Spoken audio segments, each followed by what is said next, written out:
오늘 특별히 여러분과 함께 좀 말씀을 나누고 싶은 것은 천국의 소망에 대한 말씀입니다.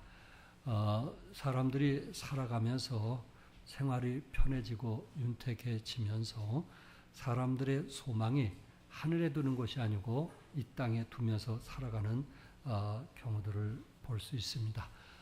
또한 이제 생활이 편해지다 보니까 사람들이 참 너무 이 가정에 또 자식들에게 참 안주하는 또 그것을 중요시하는, 그러다 보니까 자식들의 어떤 믿음과 영적인 신앙보다는 아이들이 이 세상에 살아가는데 우선이 되는 것을 중요시하는 이런 부모들이 우리 주위에 많이 보게 됩니다. 여러분과 나는 참 주 안에서 살아가면서 천국의 소망을 갖고 살아가는가 우선 한번 생각해 볼 수 있기를 바라고요.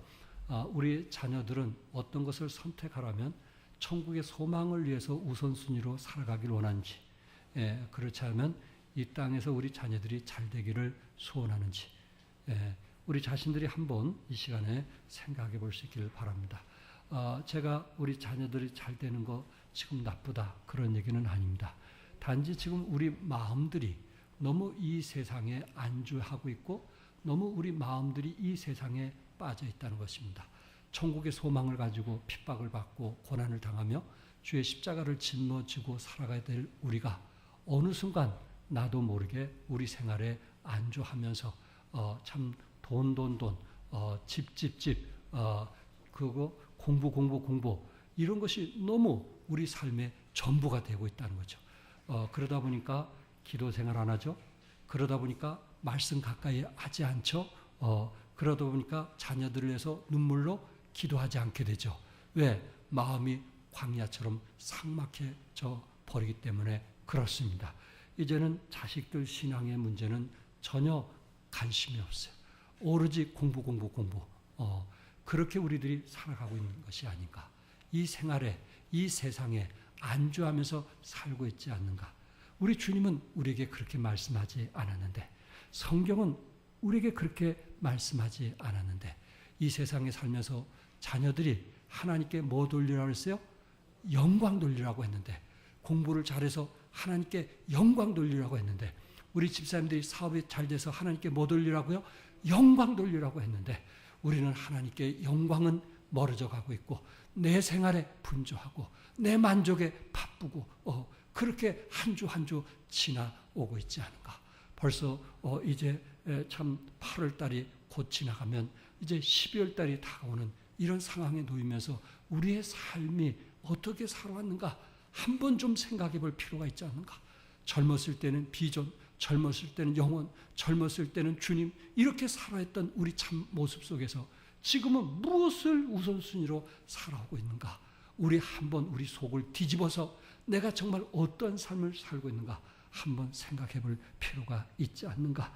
목사로서 너무 지금 안타까운 마음으로, 목사로서 너무 정말 여러분들을 사랑하는 그런 심정으로 이 말씀을 전하고 있습니다. 이 히브리서 11장에 기록된 믿음의 영웅들은 이 세상을 살면서 믿음으로 살았던 사람들입니다. 믿음은 육의 눈으로 보는 것이 아니라 영의 눈으로 바라보는 것입니다.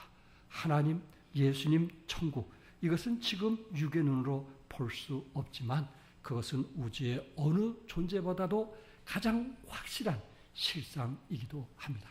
그러므로 육의 눈으로만 보려고 하는 현실주의자들과 감각주의자들은 참 믿음을 소유하기가 너무나 어렵습니다. 예수님께서 도마에게 보지 못하는 것을 믿는 자들은 복되도다.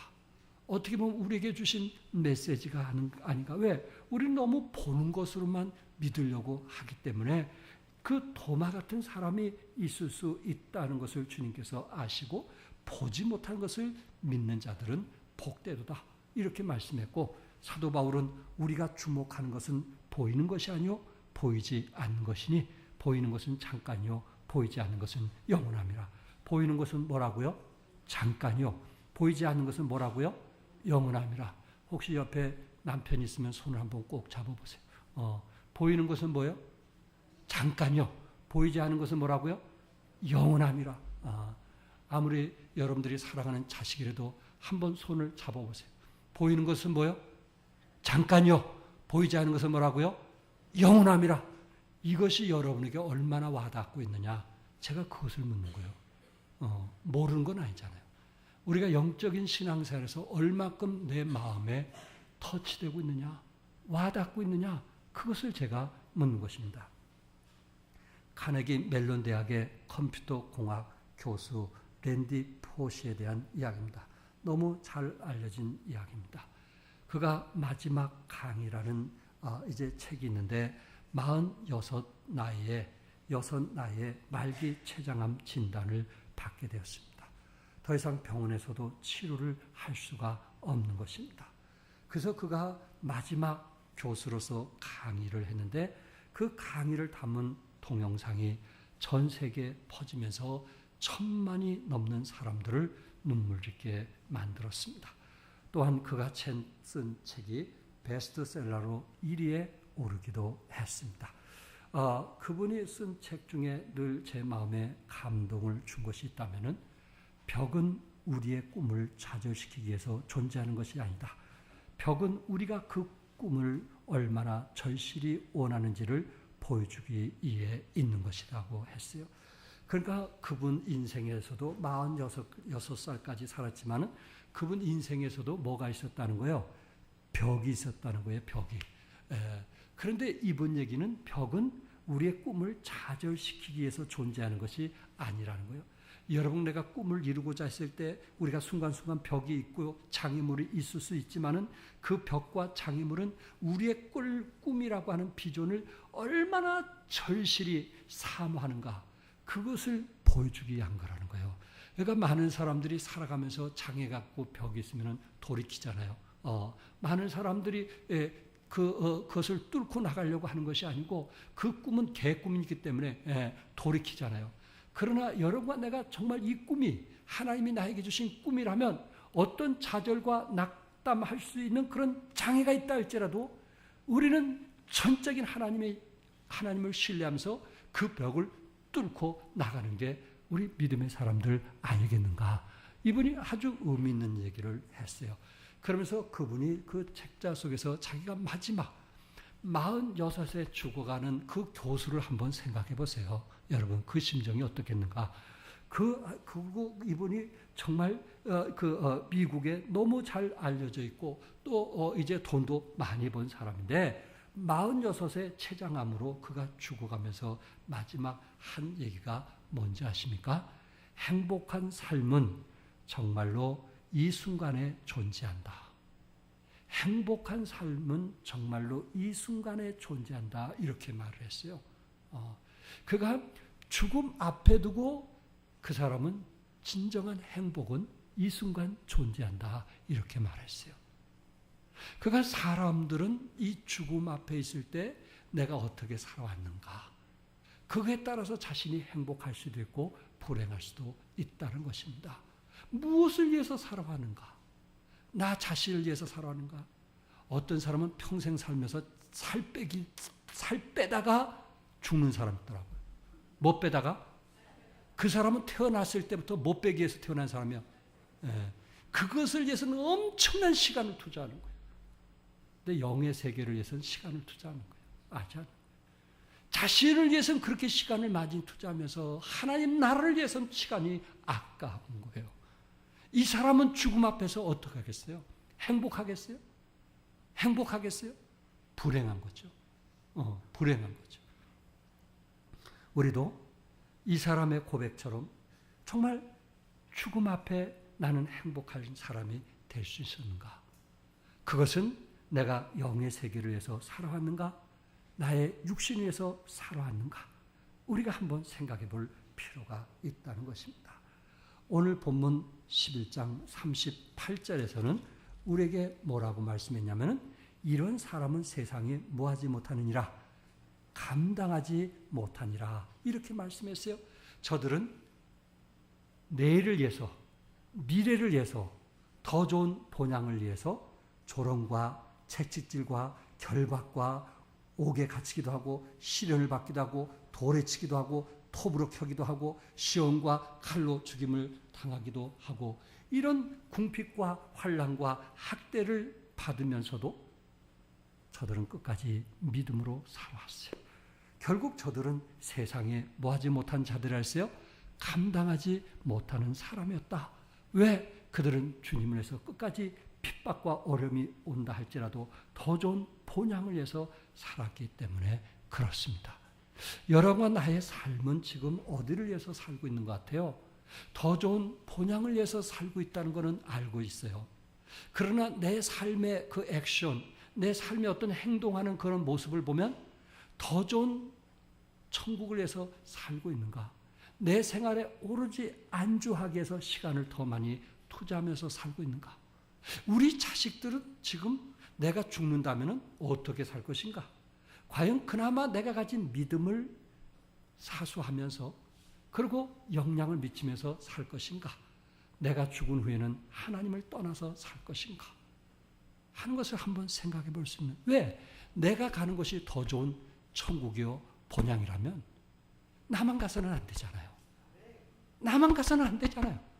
내가 정말 내 자식들을 사랑한다면 나만 천국 가서 누려서는 안 되잖아요. 내 자식들도 믿음으로 삶을 통해서 그들이 더 좋은 거 가서 살아야 되잖아요.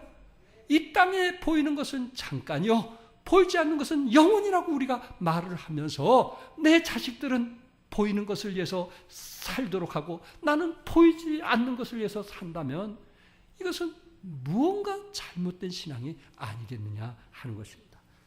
어떻게 보면 우리 부모들이 지금 아이들에게 공부도 필요해요. 공부하도록 하세요. 그러나 더 눈물을 흘려야 되고 마음 아파야 될 일이 뭔지 아세요?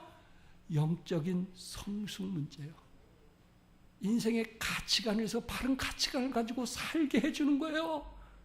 이게 우리가 싸워야 될 일이에요. 이게 우리의 영적인 싸움이에요. 이게 우리의 눈물을 흘려야 될 일이에요. 여러분들이 적어도 성경이 하나님 말씀이라는 것을 믿는다면, 믿음의 사람들이 더 좋은 부활을 위해서 그렇게 믿음으로 산 것을 여러분들이 최소한 믿는다면 우리는 내 자식들을 위해서 기도하지 아니할 수가 없고 눈물을 흘리지 아니할 수가 없고, 그리고 내 자식을 사랑하니까 그 자식들이 하나님이 기뻐하시는 삶을 위해서 선택하도록 우리는 날마다 안절부절하지 않으면서 살지 않으면 그들이 고등학교 졸업해서 대학교 가가지고 신앙생활 하겠어요? 믿음의 생활 하겠어요? 그때 부모 말씀 듣겠어요? 머리가 커졌는데? 무엇을 위해서 살게 할 것인가? 하나님께서 우리 자식을 분명히 선물로 주셨다고 그랬는데 내 자식이 아니고 하나님의 자식인데 이들이 이레나의 빛과 소금의 역할을 감당하기 위해서 하나님 나에게 선물로 주셨는데, 고통당하는 자 그리고 상처받은 사람을 치유하기 위해서 하나님께서 우리 자식들을 선물로 주셨는데 나는 지금 저들을 이 땅에서 만족하면서 살도록 하는 그러한 부모가 되고 있는가? 하늘나라의 확장을 위해서 살도록 하기 위한 부모가 되고 있는가? 라는 것을 한번 생각해 보자는 것입니다. 그러기 위해서는 여러분과 내가 천국의 소망을 가져야 될 것입니다. 그러기 위해서는 우리는 하늘나라의 소망을 가지고 살아가는 분명한 믿음, 신앙이 있어야만 될 것입니다.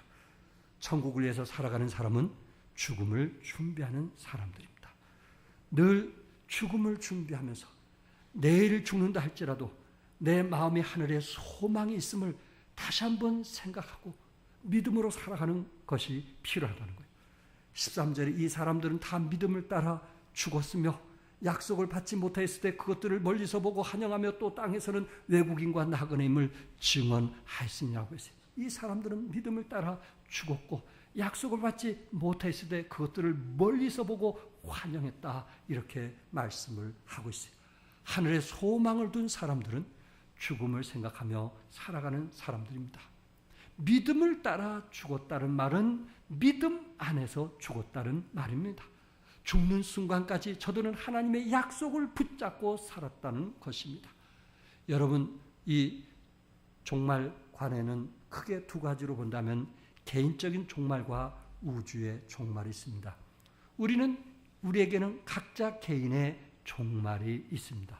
언제 하나님이 우리를 부르실지 아무도 알 수 없어요. 때로는 20살에 부를 수도 있고 30살에 부를 수도 있고 40살에 부를 수도 있고 50살에 부를 수도 있어요.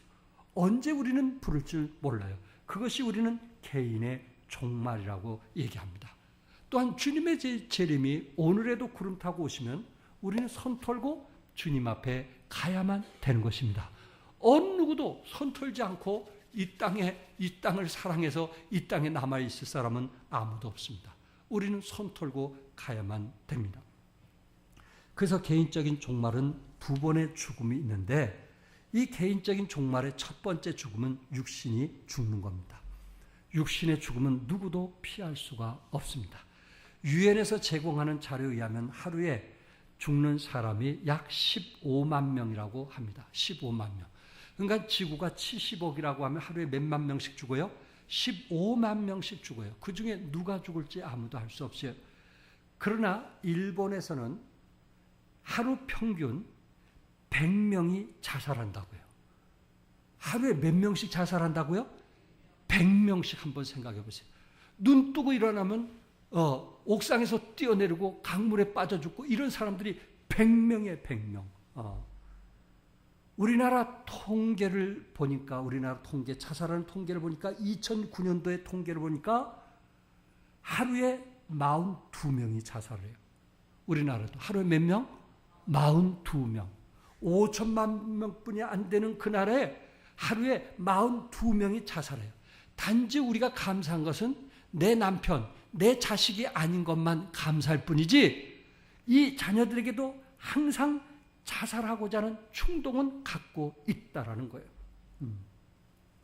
그렇기 때문에 우리는 언제 죽을지 알 수 없어요.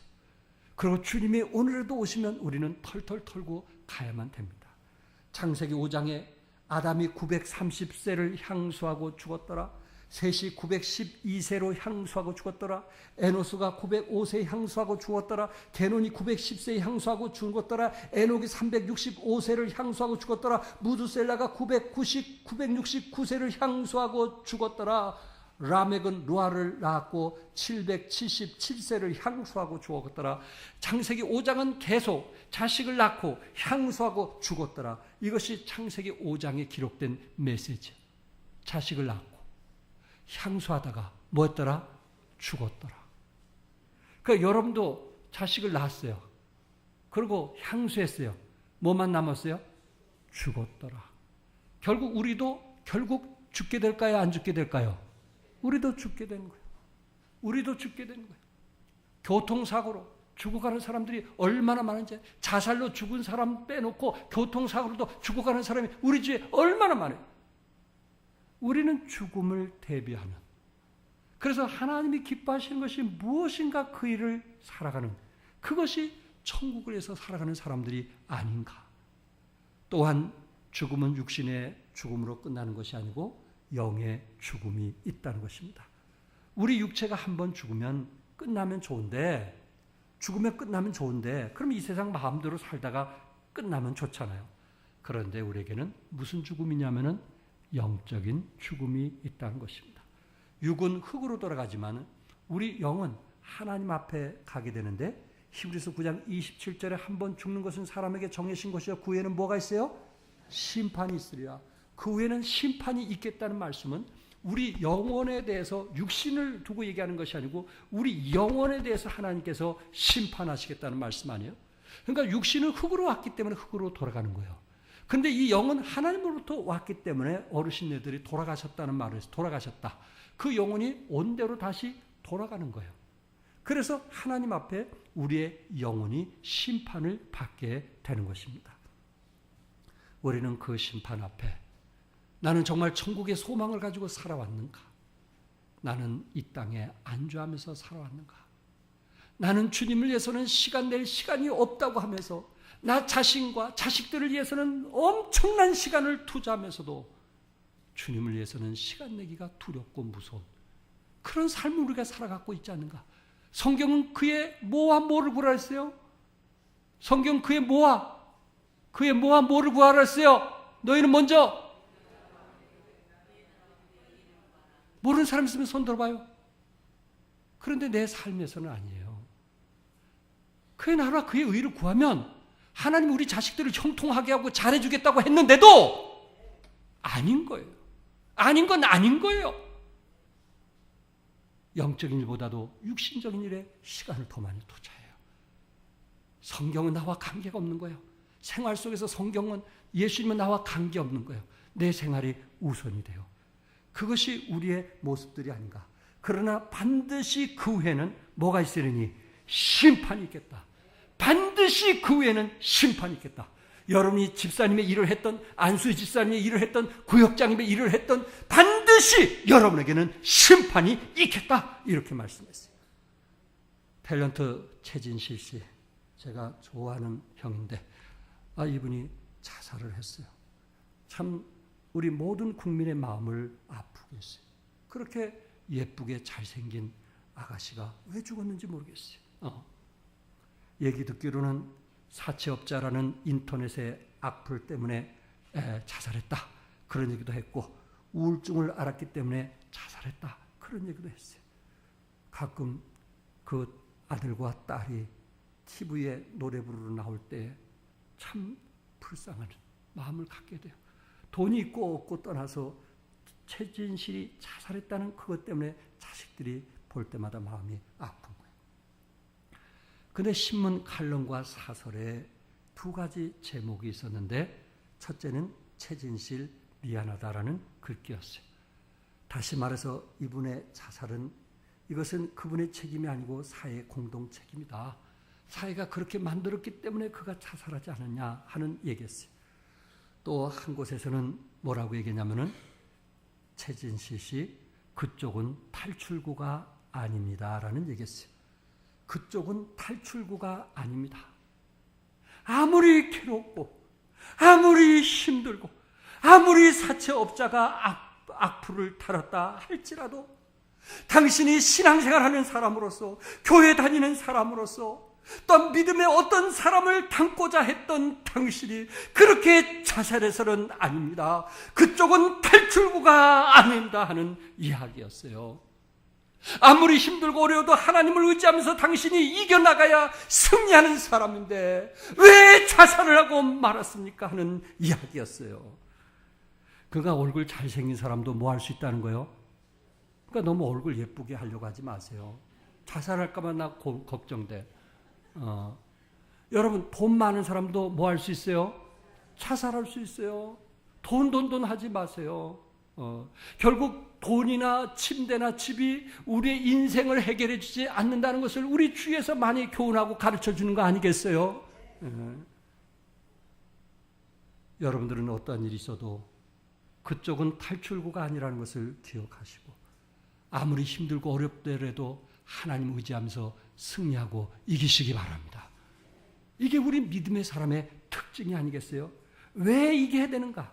요한복음 5장 24절, 여러분이 잘 알고 있는 말씀처럼, 내가 진실로 내게 이르노니 내 말을 듣고 나 보내신 이를 믿는 자는 무엇을 얻었고 영생을 얻었고, 무엇에 이르지 않으며 심판에 이르지 않으며, 또한 뭐를 얻었다 그랬어요? 사망에서 생명으로 옮겼느니라. 믿으시면 아멘 하세요.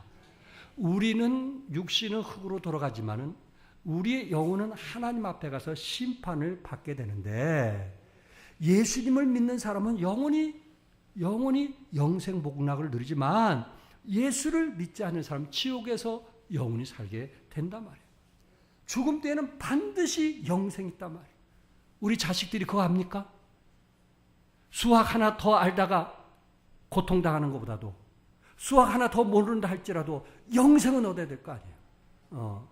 내세가 있다는 것을 압니까? 천국이 이 세상보다 아름답다는 거 아십니까? 죽음을 대비하는 삶. 자식들이라 할지라도 죽음을 대비하고 하루하루 의미 있게 살아가는 것이 필요하지 않겠는가?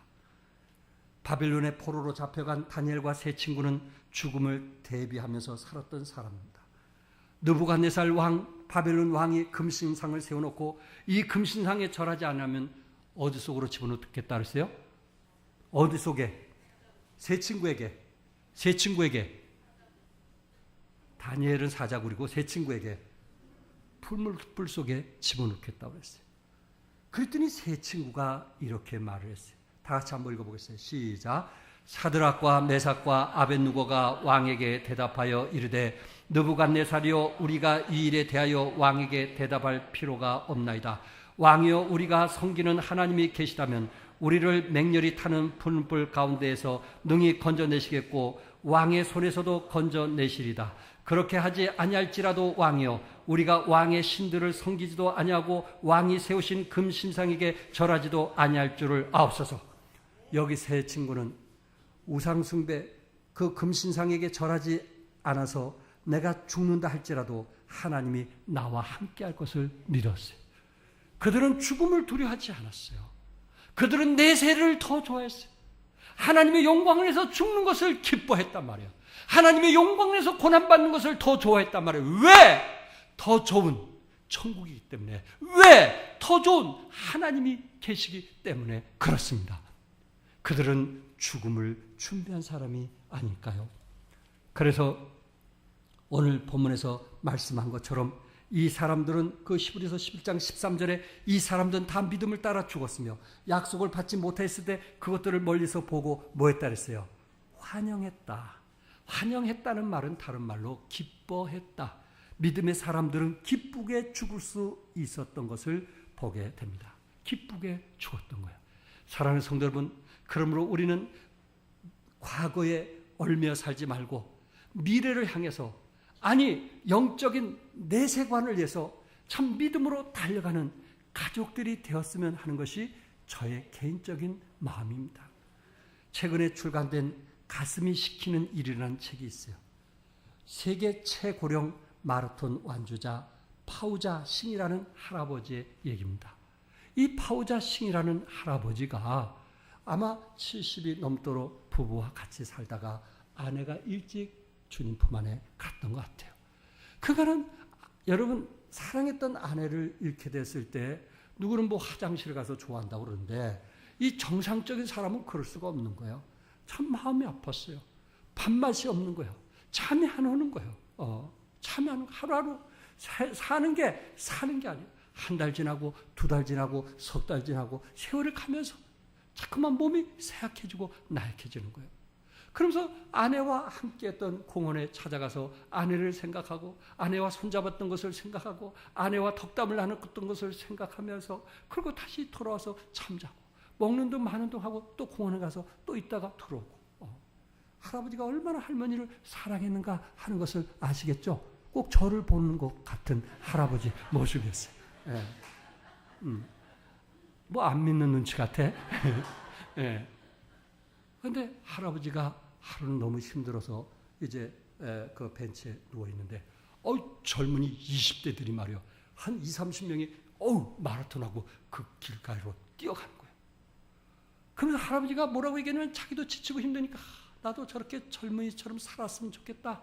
젊은이처럼 뛰어서 좋겠다라는 생각을 갖게 된 거예요. 근데 그것이 마음에 꽉 꽂힌 거예요. 집에 들어와도 젊은이 생각이 나고 자꾸만 젊은이들 생각이 나는 거예요. 그래서 안 되겠다.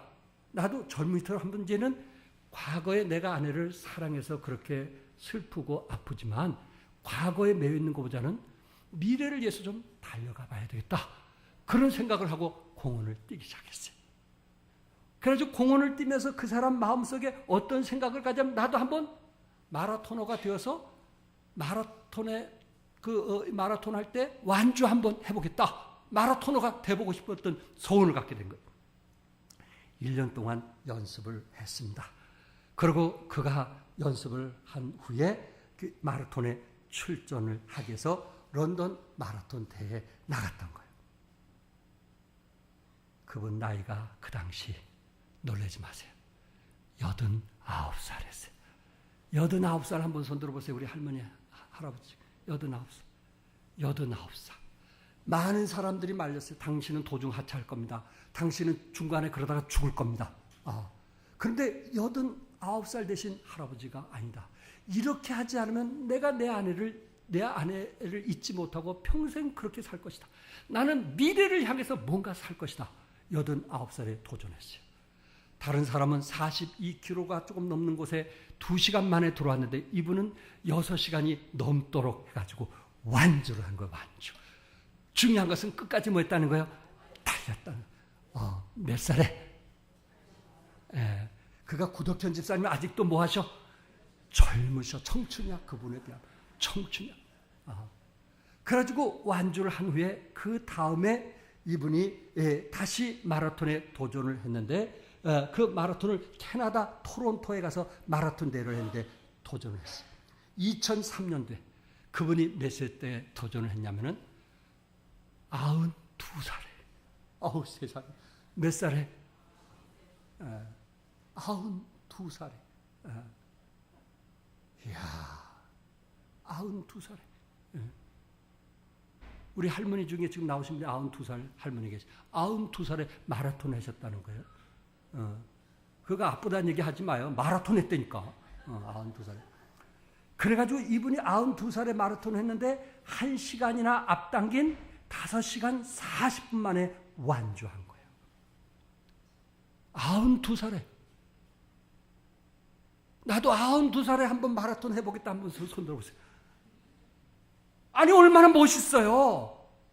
과거에 슬퍼하는 것보다 미래를 향해서 뭔가 달려갈 수 있는 미래의 꿈을 가지고 열심히 살아가는 모습이 얼마나 좋냐 말이에요. 92살이면 다른 사람은 죽음을 기다리고 인생에 대해서 회의감을 느끼며 살아갈 그 나리에 미래의 꿈을 가지고 달렸더라 하는 이야기입니다. 아디다스에서 그 사람의 모습을 보고 야, 이거는 인간으로서 불가능이란 건 없다. 그래가지고 그분을 광고의 모델로 발탁이 돼가지고 부자가 됐다니까요. 뭐가 됐어요? 부자가 뭐예요? 부자가 됐다니까. 부자가. 몇 살에? 92살에. 92살에. 우리에게도 희망이 있구나. 그간 70살 드신 분, 80살 드신 분, 뭐 사역이 뭐 어쩌고 좀 그만. 제발 그런 얘기 하지 마세요. 92살에 마라톤 대회 나가서 1시간을 단축시켰다니까요. 왜 이 말씀을 드리냐면은 죽음 앞에 실망과 낙심 속에도 내일의 소망을 위해서 산 사람에게는 이런 좋은 소식이 오게 돼 있다는 거예요. 이처럼 여러분의 인생 앞으로 얼마나 더 살겠어요? 정말 남들이 먹고 싶을 만큼 먹고 남들이 누리고 싶을 만큼 누릴 수 있는 거 앞으로 몇 년 살겠어요? 오늘 한각기 지사님 정말 목소리가 아름답잖아요. 몇 년 더 아름다워질 것 같아요. 앞으로 열심히 써보면 20년? 그렇지 않으면 30년? 그러면 30년을 위해서 이 세상을 위해서 투자하겠어요? 영혼을 위해서 내세를 위해서 투자하겠어요? 어디를 위해서 우리가 다름질을 해야 되겠어요? 할아버지도 이 땅을 위해서 다름질을 했는데 우리는 뭘 위해서 달려가겠느냐 하는 거예요. 그랬더니 여러분과 나는 죽음을 준비하면서 하나님이 기뻐하는 하루하루의 삶이 될 수 있기를 바랍니다. 천국의 소망 가지고 살 수 있기를 바랍니다. 결코 우리라고 오래 산다고 아무도 보장할 수 없어요. 내일 하나님께서 우리를 불러가시면 돌아가시는 거예요. 우리 유소녀 할머니 사랑하는 아들이 있었어요. 정말 끔찍하게 사랑하는 아들이 있었어요. 한갑이 지난 아들이 있었어요. 어느 날 일 갔다가 들어오셔서 샤워하다가 주님 품에 갔어요. 유소녀 할머니의 마음이 어떠했겠어요? 자기보다 먼저 자식을 보내는 어머니의 마음이 어떠했겠어요? 우리 인생은 아무도 알 수 없어요. 단지 오늘 하루하루 하나님 은혜 가운데 사는 것을 감사할 수 있기를 바라고 하나님께 소망을 가지고 살아가는 여러분과 내가 될 수 있기를 바랍니다. 또한 천국이 삶의 목표가 되는 거예요. 16절에 그들이 이제는 더 나은 본향을 사모하니 어디를 사모했어요? 더 나은 본향을 사모했다. 분명한 목표가 있었어요? 없었어요? 분명한 목표가 있었어요. 저들은 더 나은 본향이 그들의 목표였다는 것을 성경은 말씀하고 있습니다. 여러분 내가 그리스도 안에 살면서 더 나은 본향을 위해서 살아가는 것. 릭 위렌 목사님이 쓴 목적이 이끄는 삶이라는 책이 있어요. 물론 이분은 세계적으로 유명한 목사인데 그 아들이 정신병으로 얼마 전에 돌아가셨어요. 그러니까는 이런 훌륭한 목사님에게도 늘 아픔이 있다는 거예요, 없다는 거예요? 가시가 있다는 거예요, 없다는 거예요? 그러면서도 이분은 그 사역을 위해서 평생 걸어오면서 목적이 우리에게 주는 것이 뭐냐? 첫째는 삶의 의미를 준다. 삶의 의미와 가치가 무엇인지 알게 한다. 목적이 분명할 때 두 번째 뭐냐? 우리의 삶이 단순해진다. 복잡해지지 않는다. 뭘 위해서 살고 이것 때문에 저것 때문에 고민하고 염려하고 그것 때문에 그 시간을 투자하는 것이 아니고 단순해요. 그의 나라 그의 의를 구하면서 산다는 거예요. 우리의 삶이 단순해요. 뭐가 있으면 목적, 목표가 있으면. 세 번째는 목적을 알면 초점을 맞춘 삶을 살게 되는 거예요. 목표를 모르니까 방황하는데 목적이 있으면 초점을 이제 우리는 분명히 알게 되기 때문에 힘 있는 삶을 산다는 거예요. 네 번째는 목적을 할 때 삶의 동기가 유발된다는 거예요. 목적은 우리에게 열정을 만들어내고 열정은 우리의 삶을 신성케 한다고 하는 것이고 활력소를 준다는 거예요. 다섯 번째로 목적을 알므로 영생을 준비할 수 있게 된다는 거예요. 목표가 있으면 영생을 준비하지 않아요. 준비하는 거예요. 목표가 없으면 영혼의 세계는 다음의 세계로 생각하기 때문에 준비하지 않아요. 오늘 하루 만족하면서 살아가는 거예요. 천국은 우리의 목표입니다. 그곳은 어린 양의 생명책에 기록된 자들만이 들어갈 수가 있습니다. 요한계시록 21장 4절에 뭐라고 말씀했어요? 모든 눈물을 그 눈에서 닦아주시나니 다시는 사망이 없고 애통하는 것이나 곡하는 것이나 아픈 것이 다시 있지 아니하니라. 믿으시면 아멘 하세요. 계시록 22장에 보니까 뭐라고 얘기했어요? 거기에 5절에 보니까 다시 밤이 없겠고 등불과 햇빛이 쓸데없으니 이는 주 하나님이 그들에게 빛이시니라. 그들이 세세토록 왕노를 하리라. 얼마큼 왕노를 하다 그랬어요? 세세토록 왕노를 하겠다. 그렇게 말씀을 했어요. 1세기 초에 실제적으로 있었던 일입니다. 헨리 모리슨이라는 선교사님이 40년 동안 아프리카에서 선교사 일을 했어요. 그 당시는 정말 선교사 일이 너무 힘들어요. 지금은 그래도 우리 간에서 선교하는 임철순 선교사 전에 비해서는 좀 나은 거예요. 그러나 그 당시 선교라는 것은 목숨을 걸지 않으면 선교할 수가 없어요. 그가 40년 동안 그곳에서 선교하면서 자식을 거기서 짐승의 밥이 되어서 다 잃게 됐어요. 그리고 자기가 몸에 이제 늙어서 더 이상 버틸 수가 없어서 뉴욕으로 돌아오게 되는 겁니다. 뉴욕에 그 배를 타고 돌아오는데 그 배에 누가 타냐면 그 당시 그 루즈벨트 대통령이 사냥을 하고 돌아오면서 그 배를 타게 된 거예요. 그런데 순간 빵빠레가 울리면서 그리고 레드 이 카펫이 깔리면서 그리고 많은 무리들이 환영을 하는 거예요. 선교사님이 순간 자기가 내릴 때 그러니까 자기를 위해서 그런 줄 알았어. 어떻게 소식들을 알려가지고 그런 게 아닌가. 그런데 잠깐 보니까 대통령이 내리는 거예요. 그분이 내리면서 사라지니까는 레드 카펫이 사라지고 빵빠레가 없어지고 군중들이 다 흩어지면서 외롭게 혼자 그 길을 유혹의 길을 혼자 걷는 거예요. 순간 하나님을 바라보면서 하나님, 내가 40년 동안 무엇을 위해서 살아왔습니까? 한 대통령은 몇 년만 일해도 저렇게 대접을 받는데 나는 무엇을 위해서 살아왔습니까? 마음이 아픈 거예요. 슬픈 거예요. 그럴 때 하나님께서 그에게 말씀합니다. 얘야, 너는 아직 네가 원하는 본향에 오지 않지 않느냐? 네가 원하는 더 좋은 고향에 아직 오지 않았지 않느냐? 네가 고향에 오면 내가 레디 카펫이 아니고 황금으로 깔리게 하겠고 빵빠레가 아니고 천사들의 노래가 들릴 것이고 내가 너를 마중을 나가마. 그렇게 하나님의 음성이 들리더라는 겁니다. 여러분들이 이 땅에 살면서 예수 믿는다고 믿음으로 산다고 좀 손해보니까 이래서는 안 되겠다 하고 악착같이 세상 사는 사람 있지 않나요? 내가 이러다 살면 어리석지. 내가 이렇게 세상 살다가 내가 바보같이 사는 거지.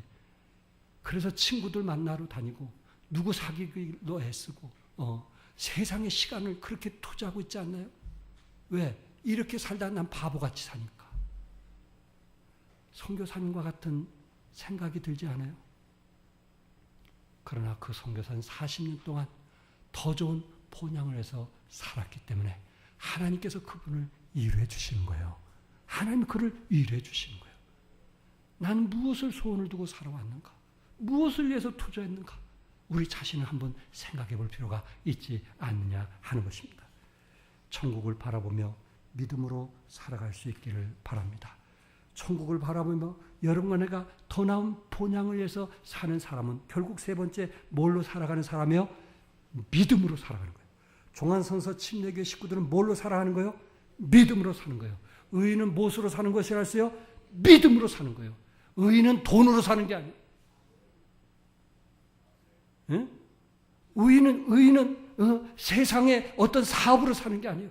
믿음으로 사업하고 믿음으로 집을 짓고 믿음으로 자녀들을 키우는 거예요. 내 자녀들을 믿음이 포함되지 않는 자녀라면 하나님 기뻐하시지 않는 거예요. 어떤 자식이 누가 이렇게 키웠다 이렇게 키웠다 거기에 속지 마세요. 누가 뭐래도 나는 아벨처럼, 누가 뭐래도 나는 에녹처럼, 누가 뭐래도 나는 아브람처럼 나는 믿음으로 살겠다고 결단하면 하나님께서 그 가정을 축복하시는 거예요. 미국이란 나라는 어떤 나라였어요? 미국이란 나라는 믿음으로 살기 위하여 믿는 자들이 모여 사는 나라 아닙니까? 믿음 때문에 좀 더 천국에 대한 소망을 바라보면서 믿음으로 살려고 잘 사는 영국을 버리고 떠난 사람 아닙니까?